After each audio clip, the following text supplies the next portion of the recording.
So in this time of quiet, let us feel the gratitude that there are blessings in this world, in this life, in our lives.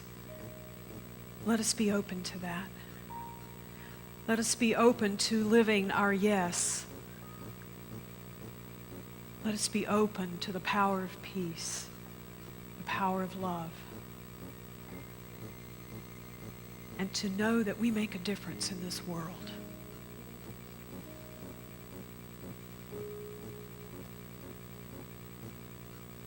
Allow yourself to feel that deep gratitude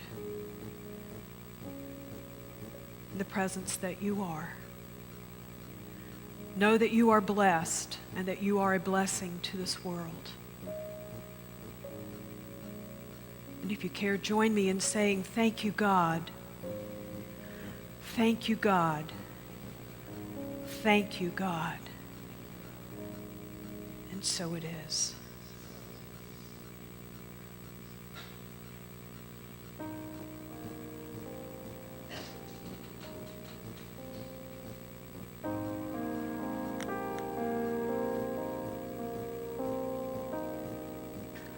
I am blessed.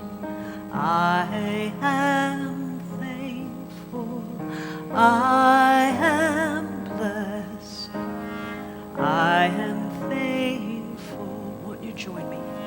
I am blessed. I am thankful. I am blessed. I am thankful. Here's the other part. I am blessed. I am thankful. I am blessed. I am thankful. I am blessed.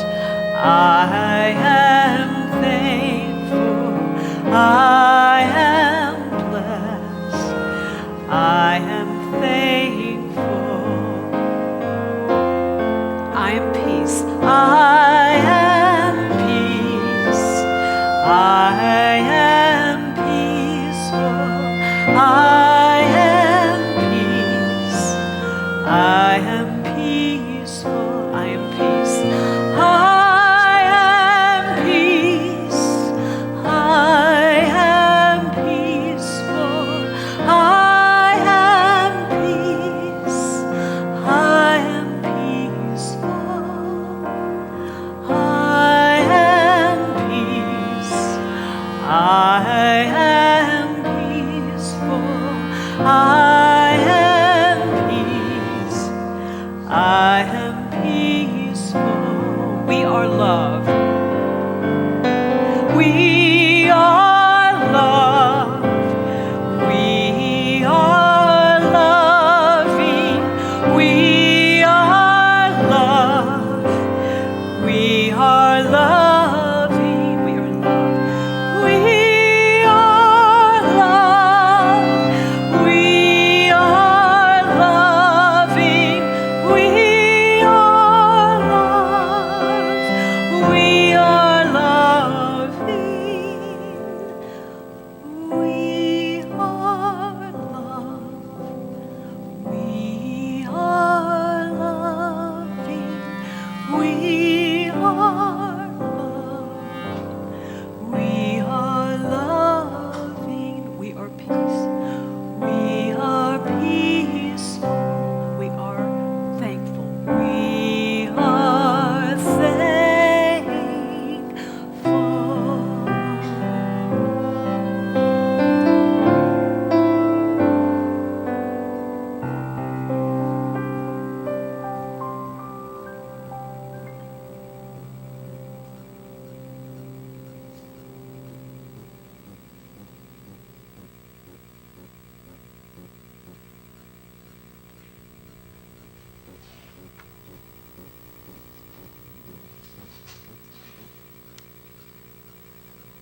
We are very blessed today to have a very gifted speaker with us.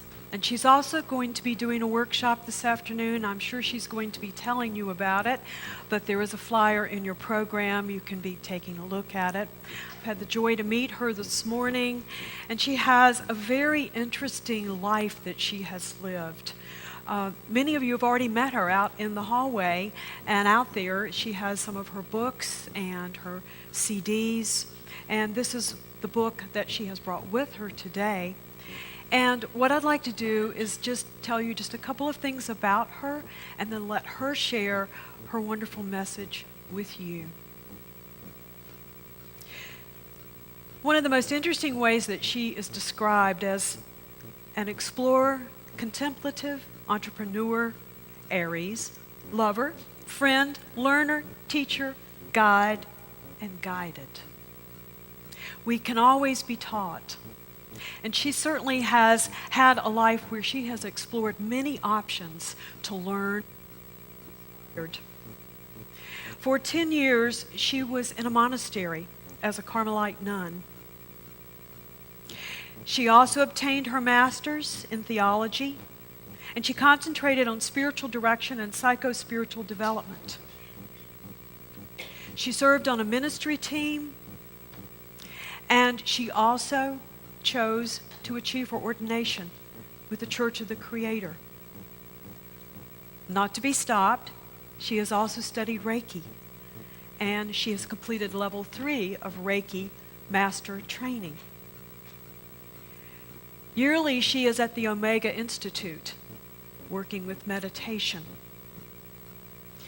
She is also traveling the country, sharing her message, her book, her workshop about living our potential.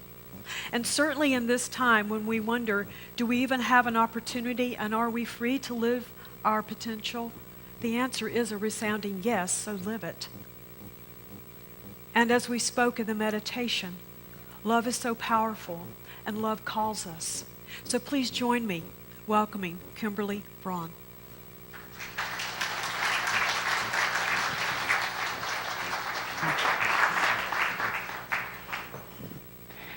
I promise I'll return these important elements with that very deep meditation and the vibrant experience of the community. I was reminded of a lovely recounting of a story. There's a early Christian mystic, Gertrude the Great. I don't know if you're familiar with her. And she had a sister, Mechtilde, and they were both nuns. And Gertrude is called the Great because she was so magnificent. It seemed that spirit just rushed through her all of the time, and she was accomplishing extraordinary phenomena, everything from personal levitation and bilocation to working miracles with the people around her. And Mechtilde was a nun of full surrender and devotion as well, but wasn't accomplishing the same, so she was a little jealous. and she was communing with God as though that was not enough. And she was complaining to God, and she said, "Why is it that Gertrude's like your favorite? She gets all the magic running through her." And I was moved by the song because that was the answer. God's response was, "Gertrude's heart is one open, thankful container in which I'm free to pour all my power and beauty and light," giving her the key that if Mechtilde followed that same path, who knows what would have happened through her hands, her words, and her being. So it's really wonderful to be with you today. And I'd like to build on the meditation and the music that we've created, the container together, by sharing a chant with you. In the monastery, since we primarily lived in silence, we chanted. It was one of the only forms of sound that penetrated our day, anywhere from 5 to 7 to 8 hours a day. So I'd like to kind of add to the space with the vibrancy of this, what I consider very divine feminine chant. So you're free to close your eyes if you want so that you may magnify that divine feminine within you as well.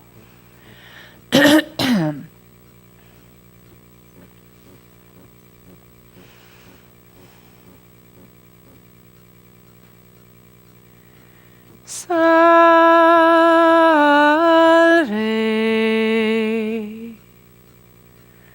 Regina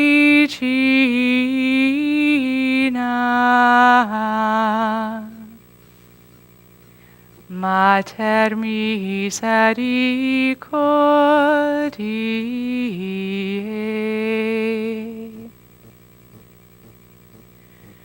vita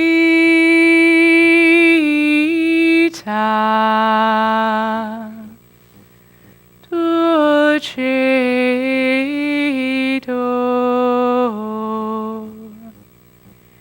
et spes nostra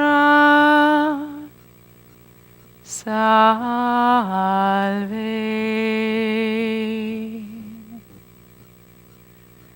A te clamamus, et spes nostra fidieve.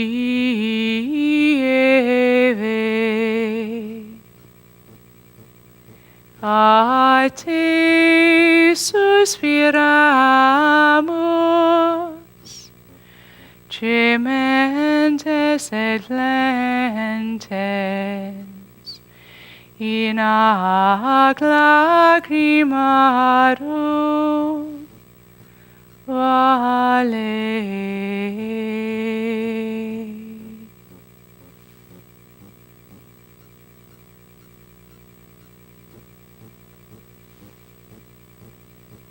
And I invite you to open your eyes.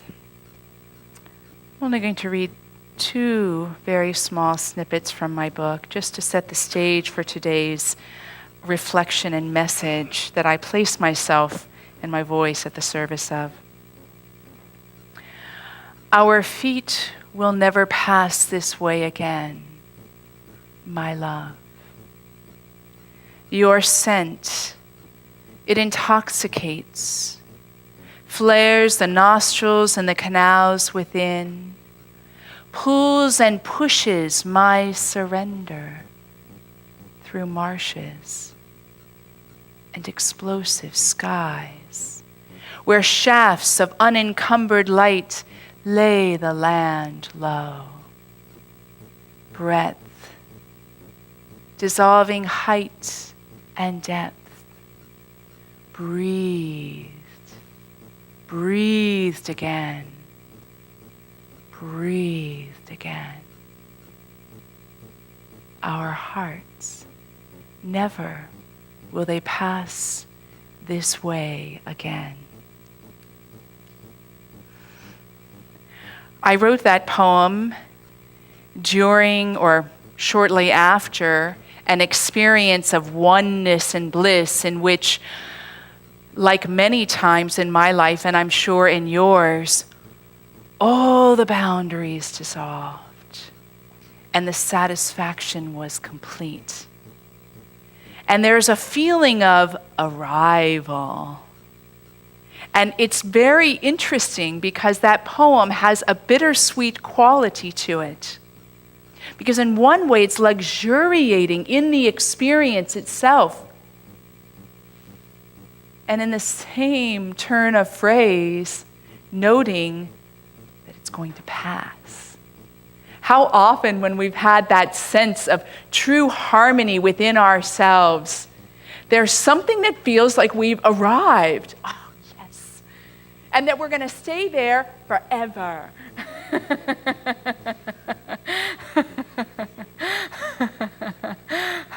Only to find that 5 minutes later we are in a completely different emotional, psychological, physical experience of our lives.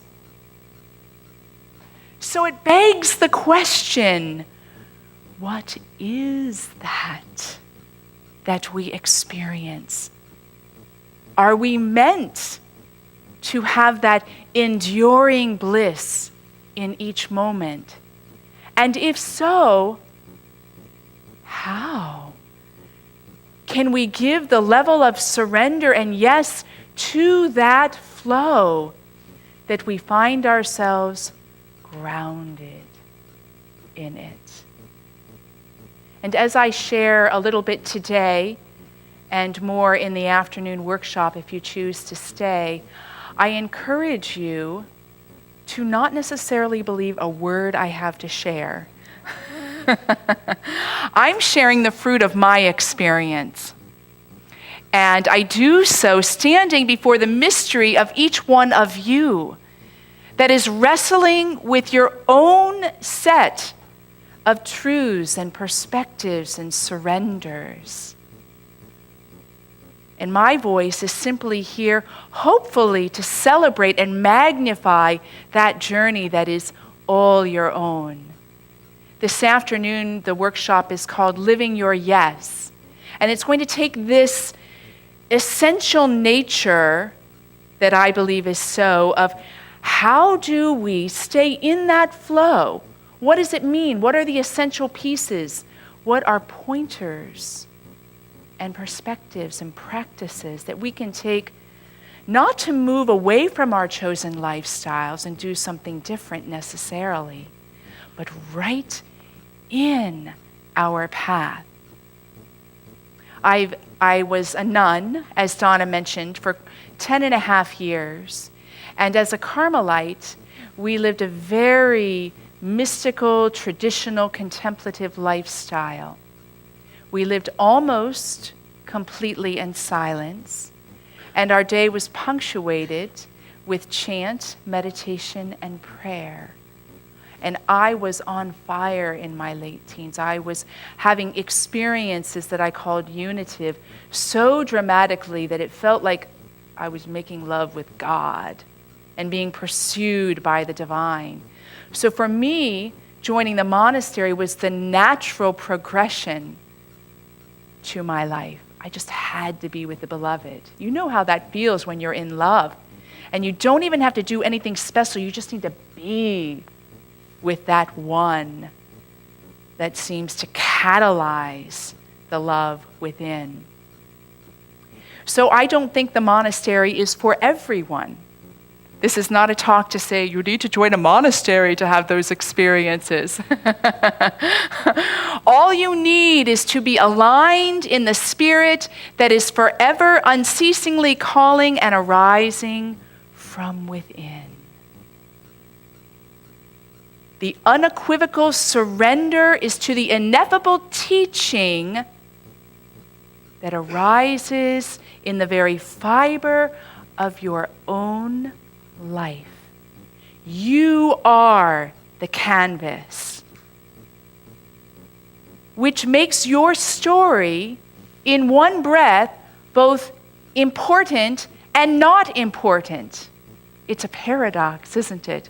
Because in one way, your story, the people, the choices, the events, they form the structure or the framework in which you live and move and have your being, in which you surrender and answer that call. So they're important. Recognizing, respecting, grieving when we're meant to grieve, celebrating when we're meant to celebrate. And in that very same breath is the reality that the story of your life is just that. It's just the structure. It's just the framework in this created world that gives the opportunity for the spirit that is at your center, that is your essential nature. It gives the framework for that to express and magnify and lift the cosmos. And so part of the key with that, I find to be captured in a Hebrew text, Psalm 19, verse 3 and 4. Day unto day tells the story, and night unto night reveals the message. It is both the days and the nights of our lives that we discover the revealing of the divine message in our very being.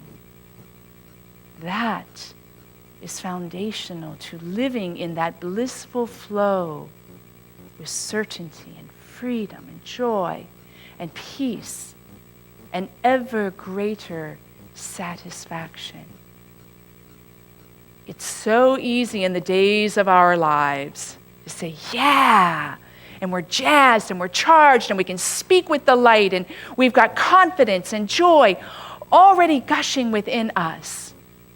And we are intended to be in that same state in the nights of our lives, in the confusion, the doubt, the loss, the uncertainty.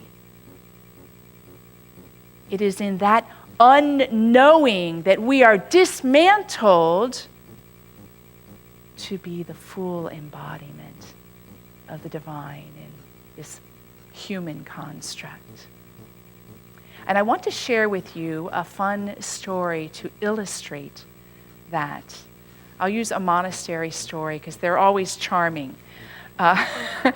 Because not many people are living in a monastery, so there's something kind of, ooh. So you have in the monastery the principal calling or vocation to be at the heart of the world, holding the joys and sorrows of the entire creation story through the chant and meditation. That's the call. And then with that come all the details of creating a sustainable community, like cooking and cleaning. And you are given duties. They don't ask you what you really want to do. So I have a full array of jobs that were somewhat ill-suited for me until I happened to be put in the kitchen. And then you have the passing duties, because you want to change things up in a life that's very rhythmic. We would get up at midnight to chant and meditate as all the land was shrouded in darkness. It was one of my favorite times. We would get up at 5:30 and spend about 3 hours. And then about every hour and a half, we'd spend another half hour to an hour and a half in chant and meditation, all the way till we go to bed at 9 and get up again at 11:30. So some of the changing duties in a monastery are who will read at table. We eat in silence, so someone would read some text. Who would start the chanting off, and then everyone would join in. And one of the passing duties that would change week after week was turning on and off the lights that would be in the sanctuary space. Just one switch. And you would process into the chapel and turn the light on, and you would process out of the chapel and turn the light off. It's very simple. And every time I got that duty, it was a no-brainer, and I did it flawlessly. Right, until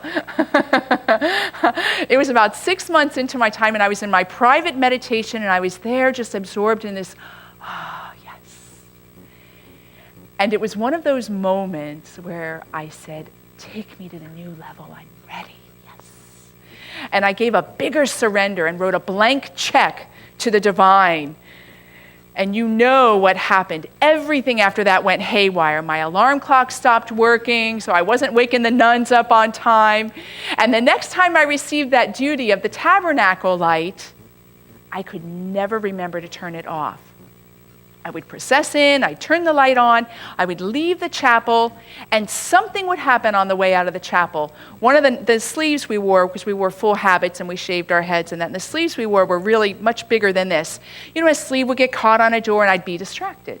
Or the cat would race by in the hallway and I'd be distracted. And I forgot the light not just once, but every time we came to the chapel, which is 8 to 10 times a day, every day for the entire week. Yeah, and it gets funnier because nobody turns the light off for you, because it's your duty. So what would happen, and everyone's given a Morse code buzz signal so that if you're out farming the land or wherever you are in the big monastery complex, you can be reached. What would happen is someone would note that the light was still on, let the leader of the community know the light was still on, and I would be buzzed. And everybody in the entire community heard that buzz. Sister Annunziata forgot the light again. So after this entire week of failing, I saw it. I was like, this is a lesson. There is something to learn here, because I had just given that big surrender. So at age 25, I was zealous. I was like, yes, I'm just going to practice greater presence. This is my chance to be present. So the duty came around 4 weeks later, 5 weeks later, and I renewed my resolve to practice presence. And we would be there and we would chant, and there was a lot of body movement in our rituals. So we would chant and move and bow and prostrate, and we'd kiss the floor before we left, and we'd process out. And all the way processing out, I'd be like, presence. I'm noticing the light. I'm one with the light, walking out, and we turned to go to the door, and something would happen. And I would forget the light. And I forgot the light every time, every day, the entire week. So that week ended. I was like, okay, that's not my lesson, because I made the misconception that once I get my lesson, I won't fail anymore, right? How often we have a little hook when we're going to get our lessons, and I'll be better at what I'm doing. So my new resolve, the next time it came around, was that I would be more creative. That's what the divine's looking for me. It's looking for me to think out of the box and be creative about how I'm going about being faithful in my life. So I got a big piece of yellow construction paper and put light on it and big marker, and I probably put some crosses and hearts and made it all decorative. And I'm all ready to be faithful to my divine duty. And monastic life is very solemn, so you have to picture all the chant books. We had about 12 of them, and the stalls, and I'm in here with my big yellow construction paper flat out on the stall. And we chanted and meditated and bowed and prostrated and kissed the floor, and I pick up my sign, and I'm like walking out of the choir like this with my big old sign. There's the light, it says light, it's yellow. And I forgot the light. Every time, every day for the entire week. Well, it became the running joke in the community. Every time that duty came around, I would try some new resolve. I would fail every time. And this went on for months. I was not getting my lesson. I was failing to get my lesson. So after about 6-7 months, I was in there kneeling during my private meditation time. And out of nowhere, the thought of the tabernacle light and all these months of failure came face forward to me. And I felt discouraged for the first time in all this failing, and failing to get the lesson, and failing to put into practice whatever I needed to. I came face front with feeling discouraged. And my whole soul felt like it was just going, whoa, down into something of an abyss. And I grabbed a Bible that was sitting next to me. And I'm not any denomination anymore, but these stories can hold great import. And I held that Bible, and in that place of discouragement, I just opened myself, hoping that there would be some inspiration there to help me. I opened it, and it was one of the Gospels, and the passage just lit up and jumped off the page at me. And it was a story when Jesus was with his friends, and his friends were all out on a boat, and Jesus was walking on the water. And one of his friends, Peter, who is in the boat, says, hey, Jesus, if that's really you, I want to walk on the water too. And Jesus invites him to walk on the water. And Peter's out there walking on the water, and the winds begin to pick up, and the waves begin to move, and Peter starts to sink. And in that moment, there was no difference between me and Peter. His sinking energetically matched the sinking that I felt in my own discouragement. Time and space had dissolved, and it was the setup. Because after that, there is this line that jumped up. Immediately, Jesus reached out his hand and caught him. And in that, I experienced something of a large, inexplicable embrace reach down right where I was, discouraged. And in that embrace, the knowing was imparted that I am never out of the embrace of the divine. There isn't anything I could do or not do, say or not say, be or not be, that would have any effect on the reality that I am in the embrace every moment of every day. That we, as the sounding of the unsounded, are pulsing in that embrace. And in that, my discouragement, it dissolved. And the byproduct was that I never forgot the light again. But it wasn't the goal.